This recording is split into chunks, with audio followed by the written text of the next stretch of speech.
महाराज जी, अध्यात्म की तरफ चलते चलते अचानक मन विचलित सा हो जाता है, उल्टे से ख्याल आते हैं, नकारात्मक ऊर्जाएं उत्पन्न सी होती हैं महाराज। हाँ, वो चूंकि संसार का मनोरंजन उसको प्रिय लगता है, मन को मनमानी आचरण करना उसको प्रिय लगता है। उसकी गलती नहीं है, हम जहां उसको लगाते हैं वहीं वो राजी होने लगता है। अब जैसे अध्यात्म मार्ग में लगा रहे हैं तो इसमें जहां जहां वो लगा रहा है उसके विरुद्ध बात है। उसको भोग चाहिए, उसको हर इंद्रिय के मना खष्टान इंद्रियाणी प्रकृति स्थान कर सके। 5 ज्ञानेंद्रियों के द्वारा वो विषयों में विचरने का स्वभाव बना लिया है। भगवान कह रहे हैं आप भगवान के अंश, ममैवांशो जीव लोके जीव भूता सनातना मना खष्टान इंद्रियाणी प्रकृति स्थान कर सके। आप इस मन के भुलावे में आकर, मन भोगों के भुलावे में आपको फंसाकर ये सदैव अधीन रखा है। अब अध्यात्म सुनना शुरू किया, अध्यात्म चल तो अध्यात्म में मन को वश में किया जाता है और अभी तक आप मन के वश में रहे। तो जब आप सपोर्ट नहीं देंगे तो आपका सपोर्ट करने लगेगा। इसकी चाल समझना, क्योंकि आपके बिना उसकी कोई सत्ता नहीं, वो आपके बिना कुछ नहीं कर सकता, आपके दस्तखत से ही करेगा। जैसे हमारा मन कह रहा है मैं देखूं, हम कह रहे नहीं देखना है, वो 100 बार कहेगा देखो, आप कहोगे नहीं ये देखो, अब वो लग जाएगा जिधर आप लगाओगे, पर वो कुछ समय तक लगेगा, फिर वो आपको वश में करने की कोशिश करेगा और वो जब आप ना करेंगे तो आपको जलाएगा। अगर उस जलन को सह गए तो मन को अधीन कर लेंगे और नहीं सह गए तो मन आपको अधीन कर लेगा। ये खेल चल रहा है। प्रायः सब मन के अधीन ही होते हैं। मन को कोई चेला बनाने वही सच्चा गुरु। दूसरों को तो चेला बनाना सहज है, मन को जो चेला बना ले वही सच्चा गुरु। मन ने सबको चेला बना रखा है, नहीं बना रखा, जैसा जैसा कहता है वैसे करना पड़ता है। और बड़ा बात यह है कि मन को हम जैसा कहें शास्त्र आज्ञा से वैसा चला ले तो महात्मा, वही गुरु, वही भक्त। नहीं तो भाई भेष चाहे जो हो, और मन के अधीनता से मुक्त होना बहुत कठिन होता है। कोई बिरला मन को अधीन करके भगवान की प्राप्ति करता है। तो आप लोग उसी बिरले में हैं, क्योंकि अगर सत्संग मिल रहा है, साधु संग मिल रहा है और अध्यात्म की बातें सुन रहे हैं, अध्यात्म में चल रहे हैं, तो हम ये नहीं कह सकते कि हमारे ऊपर भगवान की कृपा नहीं। कृपा है, पर हमें विचलित नहीं होना। कम से कम ये बात आप स्वीकार करते हैं कि कभी कभी वो हमको गिराने की कोशिश करता है, अर्थात आपका बहुत सहयोग देने लगा है। तो एक समय था कि हम पूरे उसके अधीन थे, आज है कि आधा आधा हो गया है। आधा वो हमारे अधीन हो रहा है, आधा अपने अधीन करना चाहता है। तो चढ़ाई और चढ़ते जाओ, उसके पॉइंट कम करते जाओ, अपने पॉइंट बढ़ाते जाओ कि अब 60%, अब 65%, अब 70%।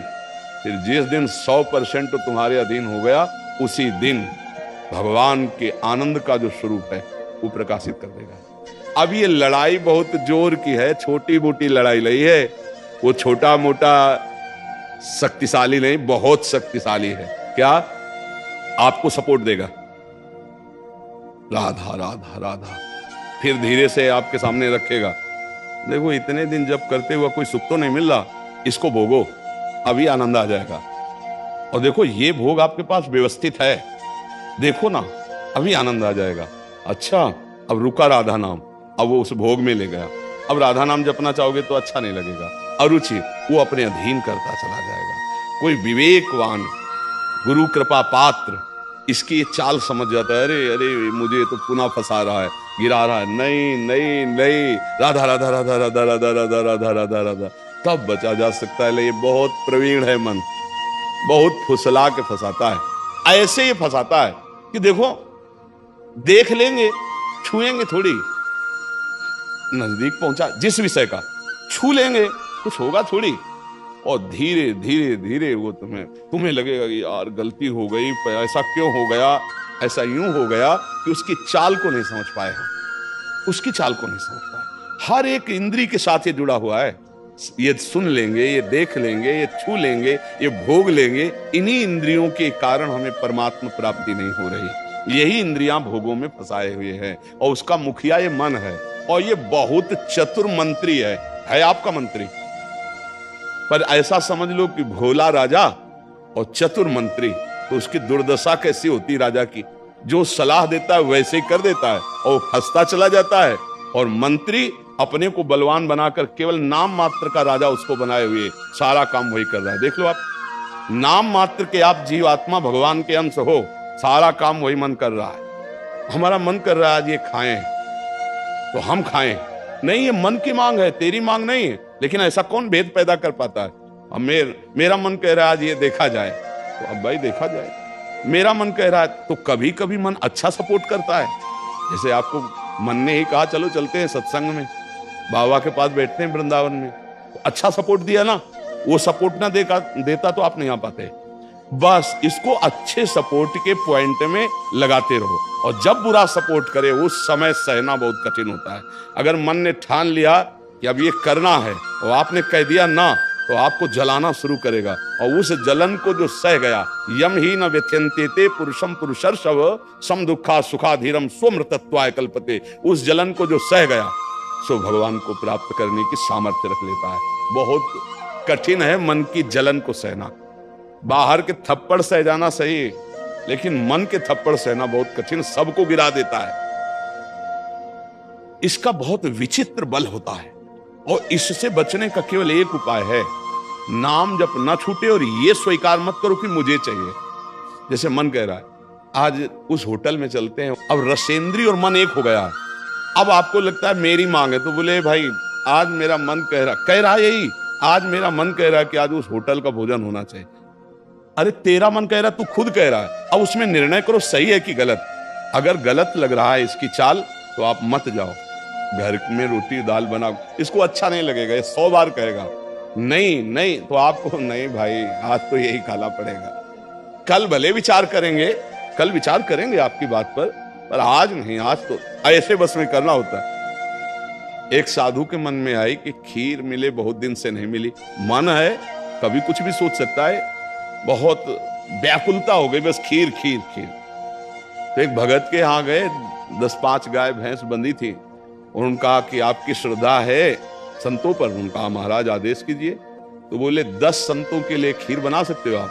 बोले 20 घर का दूध है, हम 20 संतों के लिए बना देंगे। बोले हम 11 बजे आएंगे दोपहर के, आप बना के तैयार रखिए। वो अकेले आए, तो उनका और संत? बोले और संत यही है सर। अकेले कमरे में बैठे 20 संतों की खीर, और कहा आप लोग बाहर हो जाइए, हम एकांत में पाना चाहते हैं। तो पाए, तो भाई 20 संतों के लिए खीर बनी, मतलब 20 पेट भर जाए। तो अब पाए, फिर एकदम यहां तक हो गए तो उल्टी हो गई, फिर मिलाया उसी को।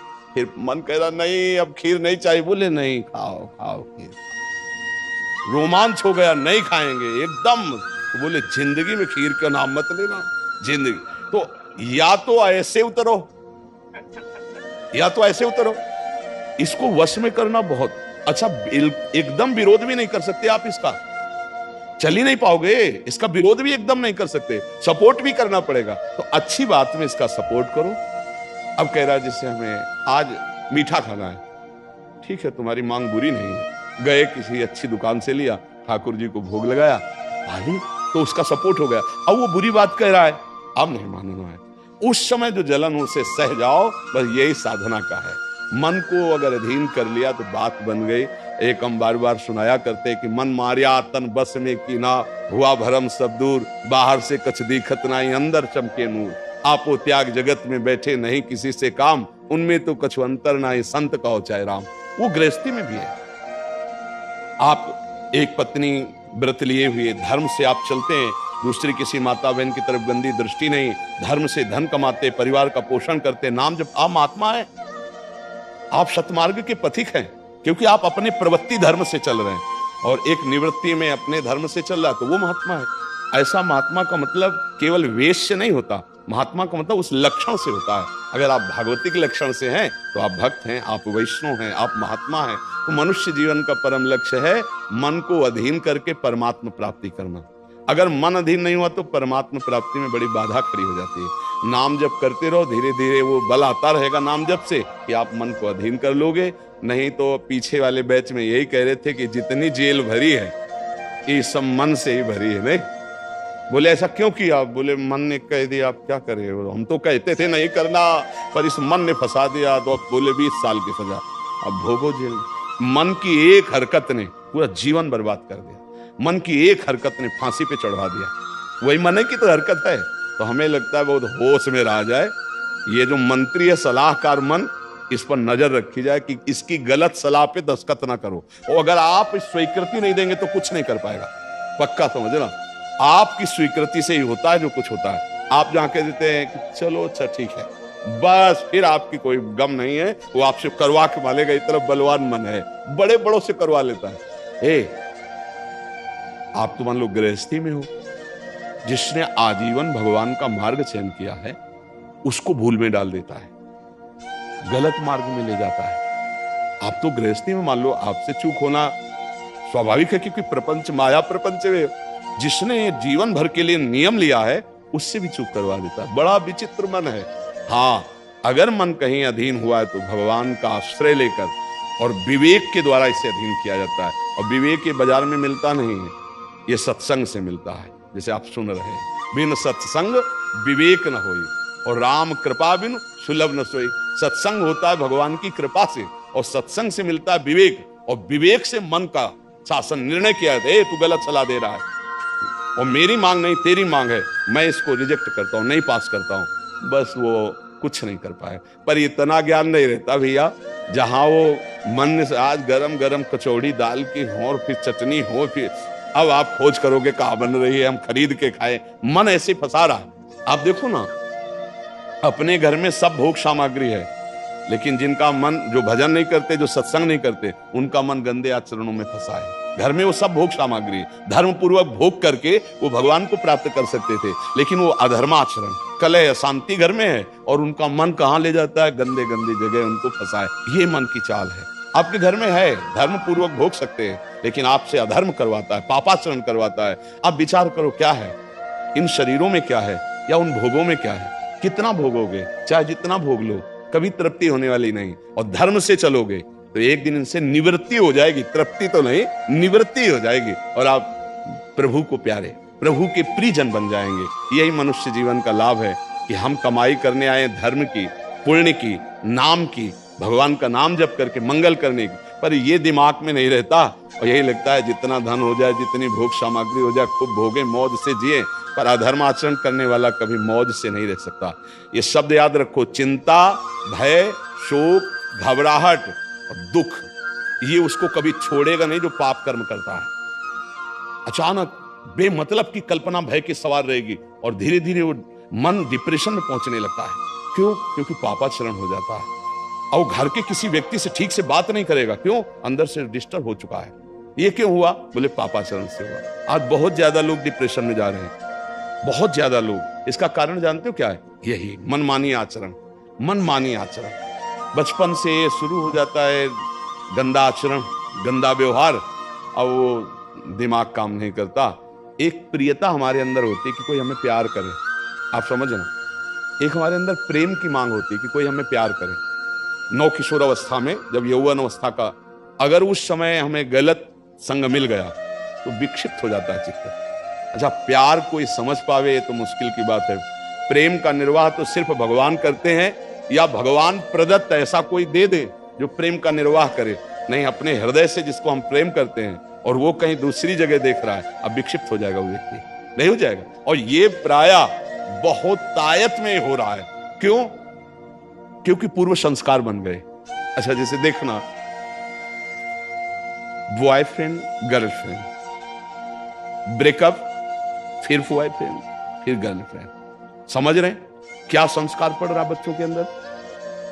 अब वो जब वर्ण करेंगे एक पति का, तो उनके अंदर निष्ठा आ पाएगी, वो संयम से चल पाएंगे, वो एक गृहस्थी को संभाल पाएंगे, वो अपने पति या पत्नी पर पूर्ण प्रेम कर पाएंगे? नहीं कर पाएंगे। क्यों? क्योंकि आदत खराब हो चुकी, संस्कार खराब हो चुके। अब ये हमारे समाज में ज्यादा फैल रहा है, नहीं फैल रहा है। अब जहां मन को संयम में लाने की बात आती है, वहां मन को तो हमने पहले ही रद्दी कागज बना दिया, पहले ही हमने उसको गंदा कर दिया। अब कैसे हो सकता है? गृहस्थी बहुत पावन मार्ग है, कोई ऐसा नहीं है। मान लो पवित्र शरीर दोनों के हैं, और फिर धर्म से ग्रहण किया गया, तो वो फिर एक अच्छी गृहस्थी बनती है। अब पहले, इसलिए भाई बहुत संभालने की जरूरत। आप तो बड़े भाग्यशाली जो अध्यात्म में इस बात को समझ रहे हैं, नहीं तो आज हमारा समाज थोड़ा गलत रास्ते की तरफ जा रहा है, गलत मार्ग है जिसको कोई समझ नहीं रहा। हमारे नवीन नवीन बच्चे, नवीन नवीन बच्चियां, नवीन नवीन भाई इस भूल में फंस गए कि ये सुख है और ये भोगना मतलब जीवन का लाभ है। नहीं नहीं नहीं, इसको धर्म के अंतर्गत रखा गया। देखो हमारे शास्त्र में 4 पुरुषार्थ रखे गए, धर्म, अर्थ, काम, मोक्ष। काम कहां है? तीसरे नंबर पे है। पहले में क्या है? धर्म, और आखिरी में क्या है? मोक्ष। जो धर्म से चलता है, धन धर्म से कमाता है, धर्म से काम भोग करता है, वो मोक्ष को प्राप्त हो जाता है। आज 2 बातें हट गई, पहली और आखिरी, धर्म और मोक्ष हट गया, अब अर्थ और काम रह गया, नहीं रह गया। बस यही पशुता बढ़ती चली जा रही है। अब ये संतों की बातें कड़वी लगेंगी समाज को, लेकिन भैया बहुत गलत रास्ते में अपने लोग जा रहे हैं। इससे लौटना अभी संभव है, अभी लौटना संभव है। अगर कदम आगे बढ़ते चले गए तो आप लौट नहीं पाएंगे। आप देखो हमारे नवीन बच्चों में बहुत डिप्रेशन की ये बात आती चली जाए। क्यों? विक्षेप पे विक्षेप पड़ रहा है। अब वो उससे आसक्त है, वो ब्रेकअप हो गया, अब उसका दिमाग पे जो भार पड़ा वो पूरे जीवन की जीवनी शक्ति को नष्ट कर रहा है, चाहे बच्चा हो चाहे बच्ची हो। मतलब कई ऐसी समस्याएं प्रकट हो रही हैं जो अपनी बात कह नहीं सकते हैं, और अंदर ही अंदर वो अपने को खोखला कर लेते हैं। हमें लगता है कि माता पिता को, परिवार को इन समस्याओं से, बच्चों से जुड़कर उनको हटाना चाहिए, उनको शिक्षा देनी चाहिए, उनको ऐसा मित्रवत बल देना चाहिए जिससे उनकी मानसिकता उभरे। अगर ये छूट बनी रही, इसे कहा जाता है दोस्ती, लेकिन भारी दुश्मनी फैल रही है, भारी हमारे जीवन का नाश करने वाली वृत्तियां फैल रही। तो इसलिए इससे बचा जाए और नाम जप किया जाए। अगर मन को छूट मिल जाए तो नरक पहुंचाने की पूरी व्यवस्था कर देगा। मन को छूट मिल जाए तो भारी से भारी अपराध करा देगा और जलाता रहेगा। इसलिए मन को छूट ना दी जाए, और मन को छूट ना दी जाए इसके लिए जो चाहिए विवेक, वो सत्संग सुना जाए, और जो बल चाहिए वो नाम जप किया जाए। नाम का बल और सत्संग का विवेक, ये 2 ही बचा सकते। साधन को हरि भजन है, कह सत्संग सहाय।